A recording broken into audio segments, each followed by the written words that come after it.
একটি কাক উড়ে এসে গাছের ডালে বসলো, মুখে তার এক টুকরো মাংস। তখন শিয়াল হেঁটে যাচ্ছিল। শিয়াল ছিল খুবই ক্ষুধার্ত। তখন সে দেখলো কাকটি গাছের ডালে বসে খাবার খাচ্ছে। শিয়াল নিচ থেকে তাই দেখে ভাবতে লাগলো কিভাবে ওই মাংসটুকু সে নিজে খেতে পারবে।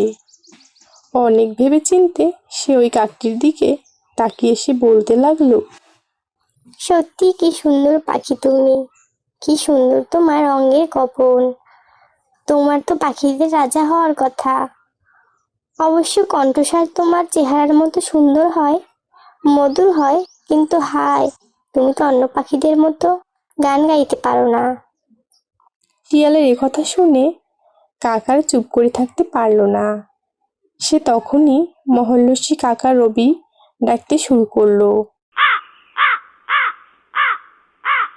মাংসের টুকরো অমনি তার মুখ থেকে গেল পড়ে, আর শিয়াল তখনই তা মুখে করে নিয়ে গেল ছুটে। অনেক মূর্খরা অন্যের প্রশংসা ভুলেই নিজের সম্পদ হারায়। তো বন্ধুরা, নতুন নতুন ভিডিও পেতে আমাদের চ্যানেলটি সাবস্ক্রাইব করে রাখুন।